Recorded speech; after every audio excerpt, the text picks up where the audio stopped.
Salam saudara, kita ada dalam saatnya menabur. Sebelum pembahasan firman Tuhan, mari kita berdoa. Tuhan Yesus, kami rindu mendengar kebenaran firman-Mu. Bersabdalah bagi kami dan terangilah kami dengan kuasa Roh Kudus-Mu. Amin. Bacaan kita 2 Tawarik pasal 17 ayat 1-12. Temanya adalah menata pelayanan untuk memperkokoh persekutuan. Saudara, kitab 2 Tawarik biasanya berisi cerita-cerita tentang kepemimpinan raja-raja, baik raja ketika Israel masih bersatu ataupun ketika Israel terpecah menjadi Israel Utara dan Israel Selatan. Nah, teks kita saat ini dia bicara tentang Yosafat. Raja Yosafat ini adalah anak Asa. Nah, seluruh pergerakan Yosafat dapat kita kenal. Paling tidak kita mesti tahu dulu bagaimana gebrakan ayahnya Asa itu. Kan Asa adalah generasi ketiga dari keturunan Daud yang memimpin di Israel Selatan, raja di Israel Selatan, Yehuda. Kalau kita bicara tentang reformasi, agenda besar Asa itu adalah dia melakukan reformasi. Kita tahu dia menyingkirkan pelacur kuil laki-laki yang karena pengaruh agama-agama luar. Dia menebang tiang Assyria dan bahkan memecat neneknya dari posisinya sebagai ibu suri karena pemujaan Assyria itu. Dia juga sangat serius memerintahkan umatnya untuk mengikuti Tuhan. Bahkan dalam 1 Raja-Raja 15 ayat 14 disebutkan bahwa hati Asa sepenuhnya diserahkan kepada Tuhan sepanjang hidupnya. Itu dapat dilihat dengan kesejarannya dalam 2 Tawarik 15 ayat 17. Tindakan reformasi dengan agenda kembali kepada Taurat dan penyembahan kepada Yahweh, itu kita lihat akibatnya, dampaknya bagi pemerintahan Asa adalah 10 tahun negerinya Yehuda itu berdamai dengan negara-negara di sekitarnya. Jadi kondisi mereka aman. Dia karena begitu menyingkirkan berhala dan memperbaiki mezbah di bait Tuhan. Akibatnya adalah orang mau datang kembali, punya semangat beribadah, membawa korban kepada Tuhan. Mereka mengangkat sumpah untuk mengadakan perjanjian mencari Tuhan. Bahkan dengan tegas Asa mengatakan siapa yang tidak mau mencari Tuhan Allah Israel, dia harus dihukum mati, baik besar kecil, laki-laki dan perempuan. Hal ketiga kita lihat, jadi maksud saya itu adalah reformasi Asa ini itu berhasil membangkitkan semangat umat untuk menemukan kembali model penyembahannya. Nama Tuhan dimuliakan, Yahweh dimuliakan kembali. Dan ketiga, dia berhasil membangun kekuatan militer, menikmati masa kemakmuran. Kita ingat Raja Kusi misalnya, Serah mau menyerang Yehuda, Asa meminta bantuan Tuhan. Tuhan mengalahkan orang Kusi, mereka melarikan diri sampai ke Gerar. Dan itu prestasi besar yang membangkitkan sikap nasionalisme orang Yehuda. Tapi juga kita catat beberapa kesalahan Raja Asa. Kita ingat bahwa pada tahun ke-35 di pemerintahannya, Raja Baasha dari Israel itu dia coba untuk mau mengisolasi wilayah Yehuda. Tapi kemudian Asa membuat perjanjian dengan Raja Aram Ben Hadad yang mengakibatkan sangat efektif menghentikan langkah Raja Israel. Tetapi perjanjian dengan Aram itu tidak menyenangkan Allah. Itu seolah-olah bahwa Asa tidak percaya kepada kemahakuasaan Tuhan. Sebagaimana Tuhan menuntun mereka mengalahkan orang Kusi. Dan ini kesalahan yang dilakukan. Mengajak jemaah umat untuk menyembah, tapi dia membuat pilihan yang salah. Dia juga dapat teguran keras. Nabi Hanani menegur dia karena sikapnya itu, dan karena teguran itu Asa menjadi stres, menjadi marah. Dia sebagai tindakan protesnya atas teguran itu, dia menindas beberapa orang dari bangsanya. Ini sikap yang tidak boleh ada pada sikap seorang pemimpin yang taat dan takut kepada Tuhan. Dan ketiga, tahun ke-39 pemerintahan Asa, dia menderita penyakit kaki yang parah. Tetapi justru dia minta bantuan tabib atau dukun dan bukan Tuhan. Dan kita tahu bahwa di usia pemerintahan ke-41 Asa meninggal dan dikuburkan. Nah, rupanya agenda reformasi Asa ini dipelajari dengan baik oleh Yosafat. Dia mencatat kelemahan-kelemahannya, dan semangat reformasi ini juga dibawa oleh Yosafat. Di sebagai generasi keempat, dia berupaya melanjutkan reformasi ayahnya, termasuk belajar bagaimana kegagalan-kegagalannya karena adanya berbagai intrik politik. Walaupun nanti kalau kita baca keseluruhannya juga bahwa mendekati akhir-akhir pemerintahan Yosafat dia juga melakukan ada kekeliruan. Tapi kita akan fokus untuk lihat bahwa bagaimana agenda reformasi ini terus dilanjutkan oleh Yosafat. Nah, karena itu kita lihat di kajian teks kita ayat 1 sampai 4. Di situ sangat jelas bahwa Yosafat menjadi raja karena ini adalah sistem kerajaan di mana keturunan Daud, dia darah daging, keturunan langsung, ayah digantikan oleh anaknya, sehingga Yosafat diangkat menjadi raja. Inilah gambaran keberlangsungan keturunan Daud dan gambaran jujur dari seluk-beluk para pemimpin Yehuda. Dia berusia 35 tahun waktu memulai pemerintahannya. Nanti kita kalau hitung keseluruhan pemerintahannya itu kurang lebih dia memerintah selama 25 tahun, dari tahun 873 sebelum Masehi hingga 848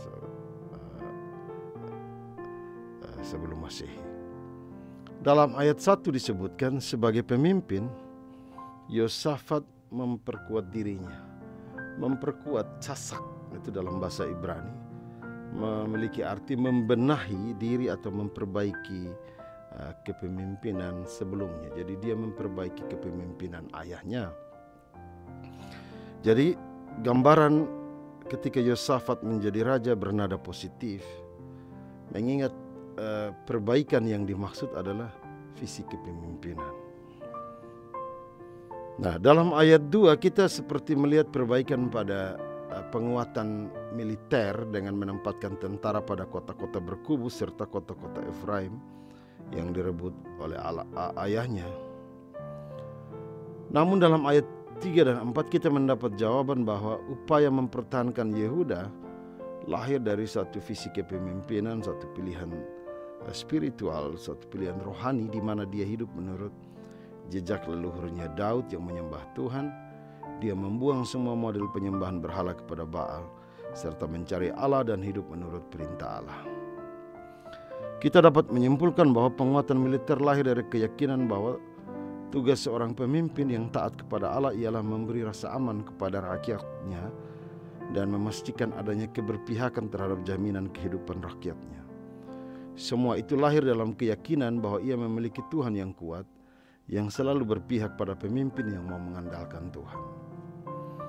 Keterangan dalam ayat 3, dan Tuhan menyertai Yosafat, Yahweh Yehozafat, lebih tepat diartikan dengan berjalan bersama. Konsep berjalan bersama selalu dikaitkan dengan halak, artinya ada keintiman, ada pergaulan. Dengan keadaan ini kita melihat Yosafat tidak butuh waktu lama untuk memulai kepemimpinannya, sebab dia menaruh model kepemimpinan yang tepat, yang baik, yaitu dimulai dengan pergaulan dengan Allah, dan dia sangat berpihak kepada rakyat. Ini adalah visi yang rumit, mengingat banyak leluhur Yehuda yang memilih jalannya sendiri atau seperti ayahnya sangat bersemangat melakukan reformasi, namun di akhir kepemimpinannya melakukan kesalahan-kesalahan yang cukup fatal. Jaminan reformasi menjadi tidak berdaya manakala pemimpin yang harusnya mengadakan pembaruan tidak komitmen pada apa yang menjadi visinya. Pilihan Yosafat menunjukkan satu karakter yang tampil untuk menyatukan Yehuda dan bukan sebaliknya memecah belah. Mungkin inilah model kepemimpinan yang ada tanda-tanda harapan, dan model ini seperti yang Tuhan Yesus ajarkan bahwa orang-orang yang membawa damai itu sangat berbahagia. Ada harapan kebahagiaan karena model kepemimpinan ini. Dalam ayat 5 dan 6 mungkin merupakan sebuah refleksi dari penulis Tawarik sebagai akibat dari pilihan iman yang mengawali kepemimpinan Yosafat. Dia mengamati, kemudian dia memberi semacam refleksi. Tuhan mengokohkan kerajaan yang ada di bawah kekuasaan Yosafat. Itu refleksi bahwa setelah dia melihat itu semua perubahan, Tuhan rupanya mengokohkan kerajaan yang ada di bawah kekuasaan Yosafat. Kata mengokohkan, kon dapat diartikan dengan tegak berdiri. Kita dapat menduga bahwa harapan yang dibangun oleh Yosafat kepada rakyatnya mampu mempersatukan mereka sehingga kewibawaan terpancar dari kepemimpinan Yosafat, dan dia mampu untuk meredam tantangan internal, karena tantangan terbesar kepemimpinan itu soal bagaimana menjinakkan soal-soal internal. Kita dapat melihat apa yang penulis maksudkan, bahwa hanya dengan menanggalkan soal-soal internal, maka semua kepemimpinan mampu mengarahkan jalannya menuju sebuah semacam kesuksesan. Atau dalam misi gereja, bahwa kalau kita selesai dengan diri, maka kita mampu untuk bersaksi secara tepat. Pemimpin yang dipercaya menjauhkan rakyatnya dari percakapan dan potensi saling menghancurkan. Sejak awal penulis Tawarik berefleksi dengan baik bahwa manusia atau pemimpin dapat menjalankan kepemimpinannya, namun karisma dan segala sepak terjang sangat tergantung pada kuasa yang datang dari Tuhan. Apa yang datang dari Tuhan makin berbuah positif, sebab pergeseran waktu makin membuka pikiran rakyat bahwa pemimpin yang satu ini menunjukkan harapan adanya perubahan ke arah yang lebih baik. Refleksi penulis Tawarik makin jauh, tapi ini berangkat dari fakta bahwa kepercayaan yang datang dari rakyat terhadap pemimpinnya membuat rakyat membawa persembahan kepadanya. Kata persembahan minka mungkin mengarah pada pajak atau upeti. Namun penulis Tawarik memilih diksi dengan penggunaan minkau yang lebih diartikan sebagai sebuah persembahan. Itu memiliki nilai sukarela. Jadi pajak upeti itu tidak dilihat lagi sebagai satu beban, tapi itu sebagai satu panggilan sukarela.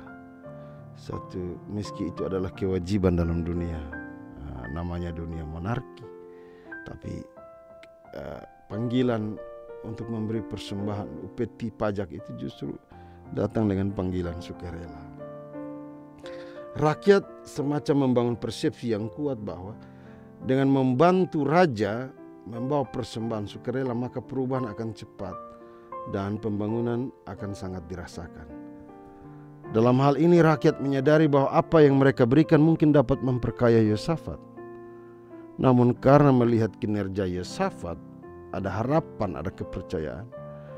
Mereka tahu bahwa apa yang mereka bawa itu pasti yang pertama-tama dipakai oleh Yosafat bukan untuk kepentingan pribadinya. Yang paling utama, namun dengan segala kekayaan yang ia punya, itu ia mampu untuk mengadministrasikan keadilan untuk kebaikan Yehuda. Sebab membangun tembok atau menempatkan tentara itu membutuhkan dana yang tidak sedikit. Dengan demikian, arus bawah yang menunjang kehidupan Yosafat hendak memberi pesan kehormatan dan kewibawaan bagi bangsa Yehuda dan bangsa sekitarnya. Ini pemimpin kami menaruh kepercayaan kepada dia. Menariknya dalam ayat 6 disebutkan bahwa Yosafat menjalani hidupnya yang taat dengan tabah hati, gabah labe. Maksudnya adalah tafsiran Ibraninya, tabah hati itu maksudnya dia dengan rendah hati. Kalau orang menjalani dengan rendah hati, saudara, itu kita bisa lihat dalam segala hal. Dia tidak mengandalkan apa yang dia punya. Ini juga memiliki dampak ekonomi, bahwa apa yang diberikan rakyat tidak membuatnya memperkaya diri. Ia tidak bergantung kepada kekayaan, melainkan yang ia tampakkan dalam kepemimpinannya ialah suatu sikap hidup yang rendah hati. Itu orang yang rendah hati itu dia mau mendahulukan kepentingan banyak orang.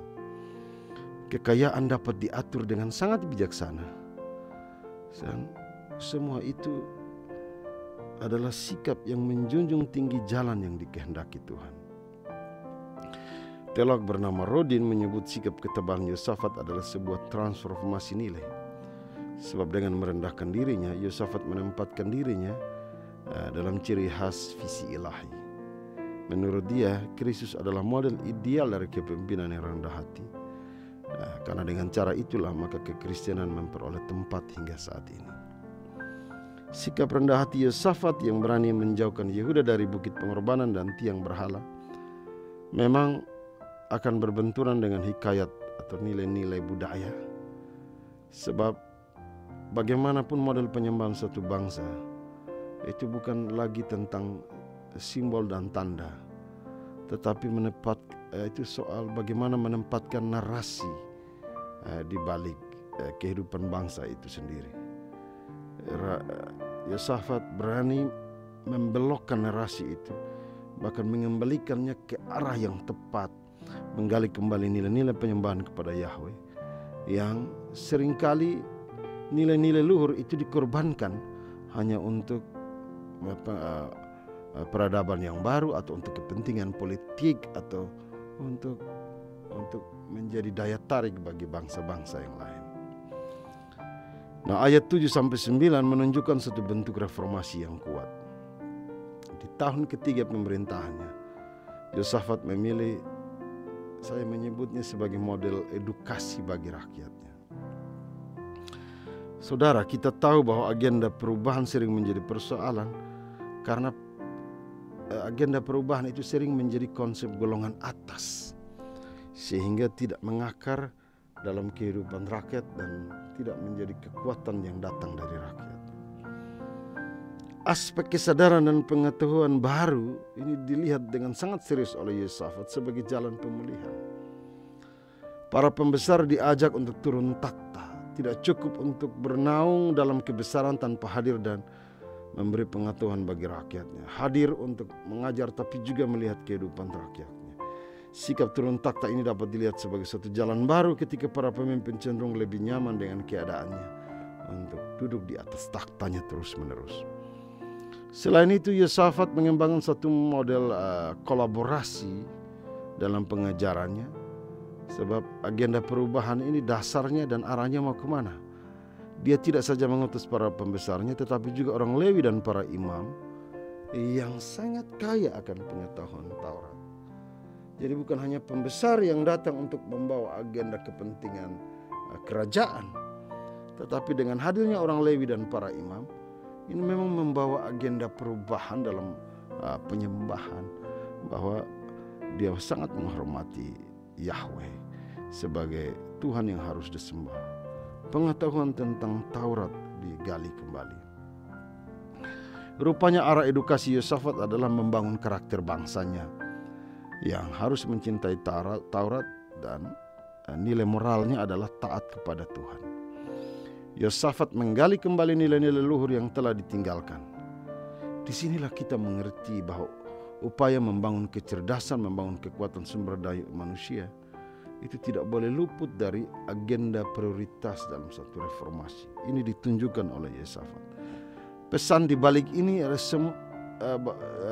adalah Yosafat tidak menempatkan dirinya sebagai sumber pengetahuan yang utama, tetapi mengajak semua rakyatnya ada dalam arak-arakan perubahan bersama. Orang diberi kesadaran, diberi pengetahuan untuk mereka mengerti bahwa ini kita, ini gerakan kita bersama.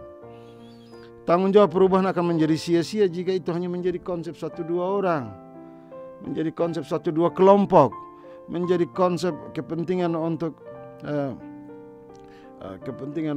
orang-orang tertentu. Mungkin ini penting bagi kepemimpinan masa kini, sebab saudara, untuk apa kita hanya berpikir untuk pengeluaran yang besar untuk kebutuhan militer dan pembangunan, atau bisa juga di dalam gereja sendiri kita menghabiskan banyak hal untuk pembangunan fisik. Kita sering mengabaikan pendidikan bagi umat, atau negara mengabaikan aspek pendidikan bagi rakyat, yang mana sebenarnya kekuatan suatu bangsa terletak pada tingkat kemampuan suatu masyarakat. Sumber daya manusia lah yang menentukan masa depan suatu bangsa. Arah pengembangan sumber daya manusia harus menjadi pilihan yang penting, mengingat rakyat pula lah yang menentukan masa depannya. Semua harus bergerak bersama. Nah, di ayat 10 dan 11 memberi kita satu penjelasan sebagai akibat dari ketaatan kepada Allah dan reformasi luhur yang dijalankan oleh Yosafat. Itu menimbulkan apa? Ketakutan. Ketakutan digambarkan sebagai sesuatu yang mengejutkan. Kan kita tahu bahwa Yehuda secara politis dia adalah boneka dari kerajaan-kerajaan besar, terutama Asyur. Dan ada yang bilang bahwa Yosafat ambil kesempatan untuk minta kekuatan dari Mesir. Jadi rupanya apa yang dia lakukan menimbulkan ketakutan. Meski dahulu mereka adalah kerajaan boneka, tapi sekarang ini tampil satu kekuatan baru yang harus diperhitungkan. Jadi apa yang dilakukan Yosafat membuat kewibawaan dan otoritas Yehuda ditemukan kembali. Nah, disebutkan dalam teks kita bahwa Tuhanlah yang menumbuhkan sikap segan dari bangsa-bangsa sekitar Yehuda. Kita tahu bahwa beberapa bangsa di sekitar seperti Israel Utara, Moab, Amon, Edom, Filistin semua seringkali menjadi musuh bebuyutan bagi Yehuda. Namun sikap ketakutan ini menunjukkan suatu indikasi adanya masa yang aman. Suatu masa di mana Yehuda dapat bernafas dengan leluasa. Dan Yehuda tidak takut terhadap ancaman yang datang dari kerajaan di sekitarnya. Karena orang merasa aman, orang memiliki harapan, maka pembangunan akan jalan dengan indah. Rakyat juga memiliki kesempatan untuk menata diri. Memang Geoffrey Miller dia cukup kritis. Dia menyebut bahwa terkadang tulisan-tulisan tentang Raja Yehuda terlalu dibesar-besarkan. Sikap ketakutan terhadap pemimpin Yehuda seperti Yosafat itu sering mengabaikan konteks sejarah lain bahwa jatuh bangunnya bangsa besar seperti Asyur dan Mesir itu juga tidak diperhitungkan. Karena menurut dia dalam periode itu bangsa-bangsa besar seperti Asyur dan Mesir sedang membenahi soal-soal internal sehingga belum melakukan ekspansi secara serius. Apa yang disebutkan Miller mungkin hanya pakai satu cara pandang sejarah semata. Bagi saya itu terlalu mengada-ada. Faktanya para raja Yehuda juga digambarkan sebagai pemimpin yang juga mengalami berbagai kegagalan karena pilihan politik yang salah. Ketika mereka ambil pilihan yang salah, itu sesuatu yang apakah itu kebetulan bahwa bangsa-bangsa lain menaklukkan mereka? Apakah kita juga tidak melihat bahwa Allah menarik diri dari panggung kepemimpinan itu dan membiarkan mereka berjalan sendiri? Dalam hal ini penulis Alkitab sangat jujur dengan keadaan para pemimpin. Jika kondisi yang stabil tidak dijadikan sebagai sebuah referensi kepemimpinan, maka kita bisa menyebutnya bahwa dia bisa sukses karena diuntungkan oleh situasi. Namun apakah, pertanyaan kritis, situasi kehidupan manusia terlepas dari kendali Allah? Kita juga butuh jawaban yang jujur. Karena pada akhirnya kejatuhan para pemimpin Israel bukan sesuatu yang kebetulan dengan ekspansi bangsa-bangsa yang besar. Dan Allah sebagai pengendali sejarah juga itu menghormati para pemimpin yang menaruh hormat kepada Allah. Dia memberikan rasa aman, masa yang leluasa. Allah berkarya dalam sejarah, itu prinsipnya. Dan Yosafat menikmati kedekatan dengan Allah sebagai sebuah pengajaran bagi saya, bagi saudara, bagi orang beriman, bagi gereja yang berhadapan dengan tantangan-tantangan. Hal ini dibuktikan dengan bangkitnya para penguasa di sekitar Yehuda seperti wilayah Filistin dan orang-orang Arab yang membawa persembahan sukarela kepada Yosafat sebagai bentuk pengakuan akan kekuatan dan kewibawaan Raja Yosafat.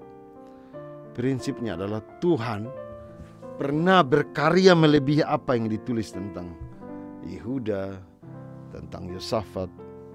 Sebab leluhurnya Daud, dia dulu pernah membuat kejutan menyatukan berbagai perbedaan Israel.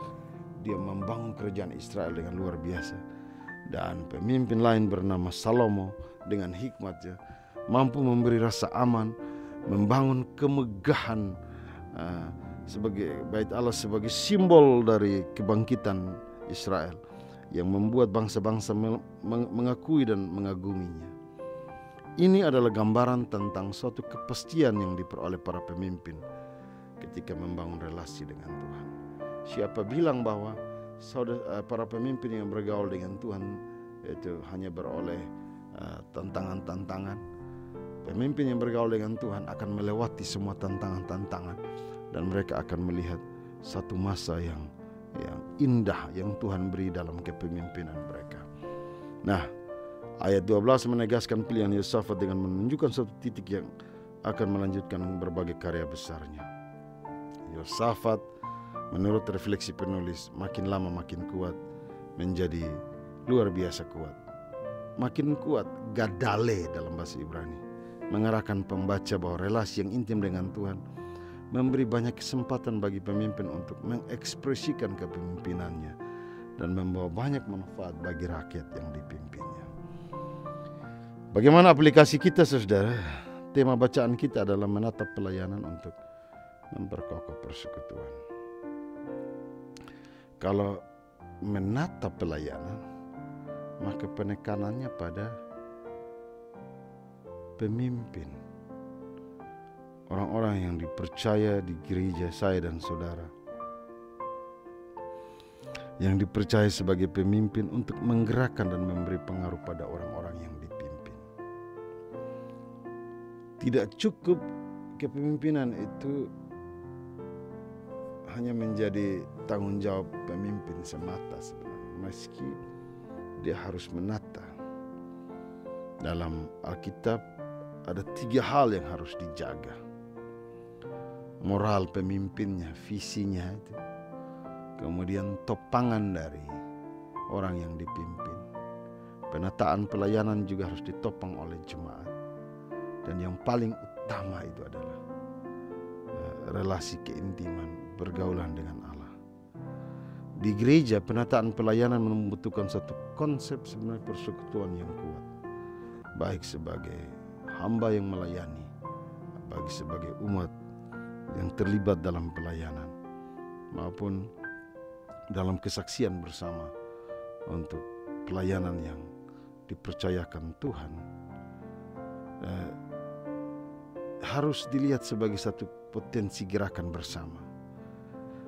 Sebab ini adalah tujuan perjalanan gereja yang tidak hanya cukup melihat kemesraan dan harmoni para pemimpin gereja dan jemaat, tapi juga kesatuan hati para pemimpin dan jemaat untuk percaya dan melakukan apa yang Tuhan kehendaki, sehingga misi gereja terus bergerak. Gereja mampu untuk memuliakan nama Tuhan. Gereja mampu untuk menyelesaikan soal-soal internal. Penataan gereja menjadi lebih baik dan persekutuan ditata dengan mencerminkan apa yang Kristus kehendaki. Tuhan memberkati kita. Amin. Mari kita berdoa. Terima kasih Tuhan untuk firman-Mu. Biarlah Engkau memperlengkapi kami semua yang hendak memberitakan kebenaran firman-Mu, supaya nama Tuhan dimuliakan dan kami belajar dari kehendak firman-Mu bagi kami. Amin.